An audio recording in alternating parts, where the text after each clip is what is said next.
Every time he went to the UN, started by going like that on the microphone, and everybody wondered whether this was a ritual of some sort, But as it turns out, you are never quite certain whether the microphone would work. But that president, as I said, is from a state close by here. Your Excellency, the Governor of Ogun State, Senator Abeokuta Amosun, and Her Excellency, the wife of the Governor of Ogun State, Mrs. Funsho Abeokuta, Honorable Ministers present here, and Your Excellency, President Trullo, let me just say how very honored I am to have been invited here and to speak, make a few remarks. I've been told that all I'm required to do is make a few remarks. But I must say that I was very educated by a lot of what President Trullo had to say. And I'm sure that many of us thoroughly enjoyed his intervention. And I want to thank you very much for the excellent and forthright advice that you gave. Of course, as with all these matters, I'm sure that you know better than all of us that some of what you've said, some I agree with, many I agree with, some I don't agree with. I hope I have time to be able to tell you the ones I don't agree with. But let's just begin by saying first that we must again commend the Governor of Ogun State for this excellent summit. This is not the first. As a matter of fact, so well, and it's very clear what vision, clarity of vision can do, and we can see that all over the state, the infrastructure, the industrial city. I'm told that there are about 90 companies now in the industrial area, and that already more are coming, and they seem to be coming from Lagos, which by the way, is not always good news. I'm somewhat conflicted, I'm from Ogun State, but I've lived all my life in Lagos, and of course, I worked in Lagos. But I think that what Ogun State is doing is really excellent, especially providing the environment for industry and also leveraging on all of what you would see is required just outside Lagos. Just this morning I was speaking to a steel company that is in Shagamu, and they were talking about the kinds of things that they were trying to do. They've just put in a 60 megawatt capacity of power. But of course, they're having some problems with getting gas and all that. But again, this is investment that has been drawn to Ogun State. I'm also excited, of course, whenever I see that Ogun State has moved up in the IGR. They are now number 5, which is dramatic, considering that I remember a few years ago, and I'm glad that the former governor of Lagos State is here. A few years ago, when the argument about people living in Lagos State, and of course the finance commissioner too for Ogun State, who is now minister for finance, I remember that argument about whether people who live in Lagos State and who work in Lagos State and live in Ogun State should pay their PAYE to Ogun State or Lagos State. Lagos State had enjoyed the advantage of taking personal income tax from people who work in Lagos State but live in Ogun State. But when Senator Abeokuta Amosun became governor, and with his finance commissioner, they started quarreling with us, and they were very unfriendly neighbors, and eventually I think they sort of won that particular battle, and so here we are today. Ogun State is again, of course, the cement capital of the world, with cement factories practically everywhere, Ewekoro, Shagamu, Ibeshe, and all that. And I think that it might be time for the state to begin to look at being the pioneers in using concrete for roads. We are told now by Mr. Dangote, and when a businessman tells you something, you have to, of course, keep cross-checking. He says that concrete is the cheapest way now of building roads, and that is far cheaper than asphalt. I'm not so sure whether the Honorable Minister for Works completely agrees. I know that he said okay. He says he agrees. So perhaps it's time. Yes, concrete is cheaper. In fact, I'm told it's 20% cheaper. But as I said, it was Dangote who said so, and he's the one who owns the cement factories. But I think that it is perhaps time to begin to explore that.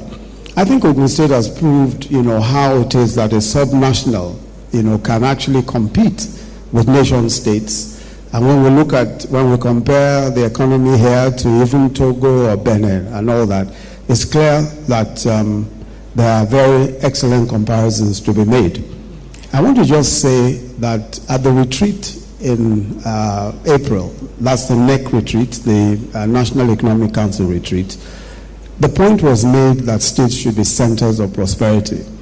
And I think it underscored the essential relationship between the federal government and the state governments, and how this relationship can be leveraged upon, and we can do a lot more in the states. And I think especially in the area of agriculture, I think there's a lot that can be done in agriculture. I know that a lot is being done already, but I think that there is just so much room for so much more.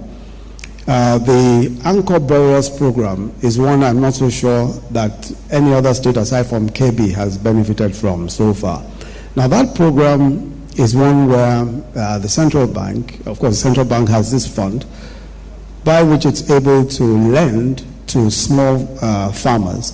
And this was done in KB State. As a matter of fact, KB State, I think the total amount of money that was invested in the rice growers in KB State was about 7.5 billion. That was about 75,000 farmers, small farmers, who received these small loans. But 4 months after, and I think they've had 2 cropping seasons now, they have produced close to 1 million metric tons of rice, or paddy rice. And we're now told that the value of that is about 63 billion naira for a 7.5 billion investment. I think that there's a lot. I think there's a lot to learn from what has happened in KB State, and of course they've also entered into some arrangement now with Lagos State for milling and all that. So I think that there is so much to be derived, especially with some of the programs that we have here. I want to also talk a bit about what we may need to do in the power sector. There's no question at all that the power sector is absolutely important. And I think President Trullo pointed out that without it, very little can be done. And I agree entirely with that. Although I don't agree that it is just a matter of political will. I don't think it's one or the other. I don't think it's either corruption or, I think there's an admixture of so many different things. But some of what I've seen in our efforts to get to the point where we have a viable power sector, it's just the capacity to get things done sometimes, just that capacity to do things, to actually get things done.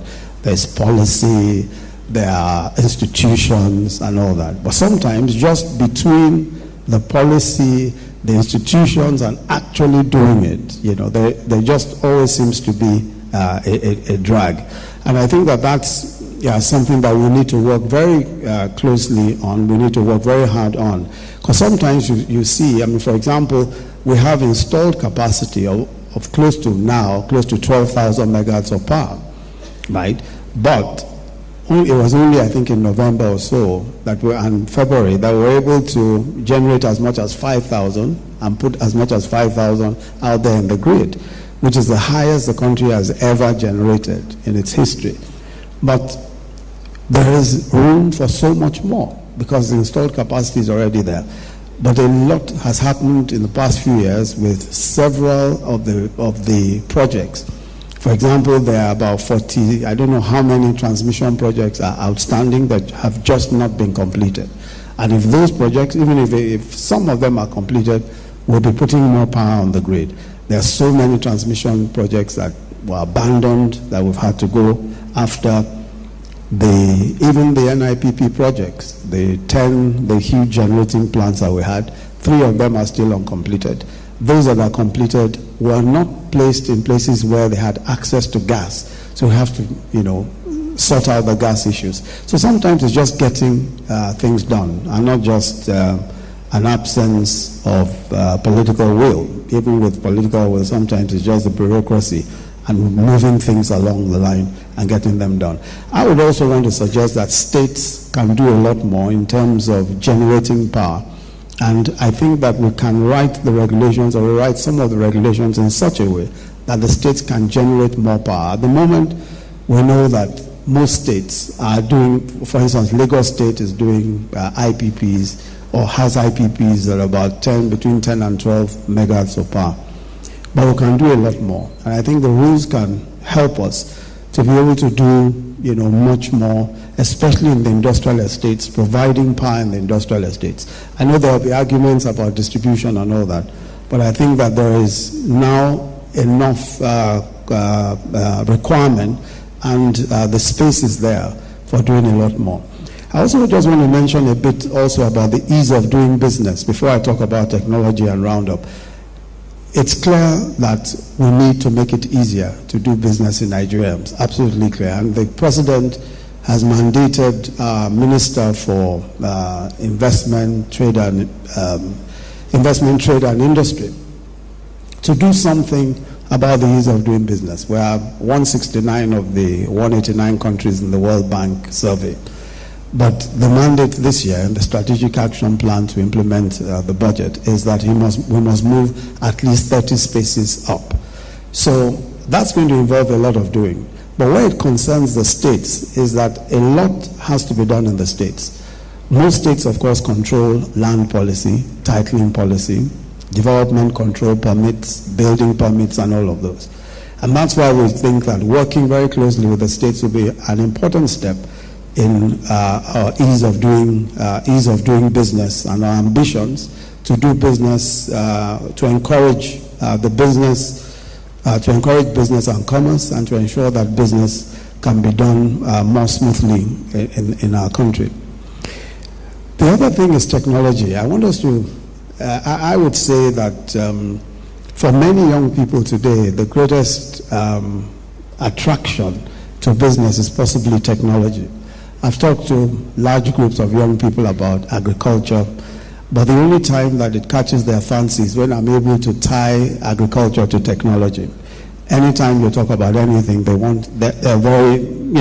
probably only interested in it when it relates to technology. But I think that this is an area of our economy that we need to do a lot more on. And I'm glad to say that this year the budget has made some fairly serious, I think for the first time, very serious provisions for technology. No question at all that there is already a lot of private sector investment and a lot of young people are, of course, involved in technology. I'm sure many of us have heard of Jobberman, that a human resource company which has used technology to great advantage. And I think at the moment they're attracting investments of close to $20 million. There's PowerTech, a company that young 28-year-olds, I think about 3 of them, who run this company. At the moment they're in Abuja, and they monitor a lot of our transmission. In fact, from generation to distribution, they have a facility that monitors all of that entire value chain and even does payment assurances and all that. I have a dashboard in my office which enables me to see some aspects of power generation and all of that, and even statistics on the economy. these young people, have been able to do that using their own software. Of course, we've heard of Conga and, the animation efforts here and there also. So I think that technology is an area where we need to do a lot more, and where we can encourage young people, and all they need is just the environment, a favorable environment to do so. In this year's budget, we'll be training a minimum of 65,000 young people in collaboration with several technology companies that are working with us. We already have collaboration agreements with Cisco, we're talking at the moment to Google and a few other companies that have indicated their interest in joining us to do much more in the area of training and creating opportunities for technology. Finally, I want to talk about our social investments, and I think President Trulli also mentioned the importance of social policy. And I think that, again, for the very first time, there is a very coherent social policy in our plans for the next 3 years. This year, there's a total investment of about 500 billion naira in social investments alone. And one of the interesting things which you mentioned is the conditional cash transfers, the Bolsa Familia, and the version that you have in Colombia. We have that, and we are giving women, 1 million women, 5,000 naira, 1 million of the poorest women, 5,000 naira a month for, under this current budget, in order to lift them out of poverty. We think that is an important project. We think that, as a matter of fact, what we had in mind was doing far more than that, especially for the poorest. And just as you pointed out, this is a country that has large numbers of extremely poor people, and we must take that into account in all that we do. So we think the conditional cash transfer scheme is one that will begin showing exactly where we intend to go in our social policies, and we're quite excited about the prospects of implementing it, although compared to the numbers we have, is merely scratching the surface. We also have several others, but the one I'd like to point out, and which I know that the state is going to be involved in, is the homegrown school feeding program, which I'm sure Ogun State will be starting very soon. The homegrown school feeding program is one that will ensure not just nutrition, but the whole value chain, from agriculture, the nutrition of children, and of course all the caterers and all the other jobs that will be created along the lines. So I think that what we expect to see in the next few years, and I hope that all of us will. I hope that all of us will see exactly the point that has been made, which is that no matter how we slice it, I mean, we are in economic times that are challenging, but they provide us with some of the best opportunities for making a real difference in our economic life. I think that we are at a point, and a lot has been said about subsidies, for example, and what to do with subsidies and all that. And I think we're at a point where we must, as has been said, make very many difficult decisions and make very many tough choices. But I believe that the Nigerian people are prepared for all of what is required and all what it takes to be able to make a real difference. Finally, I want to make the point that there is no way that a country can make the kind of progress that we expect to make if we are not able to ensure that in public life we improve our public finance system. Our public finance system is transparent, and we ensure that there is accountability.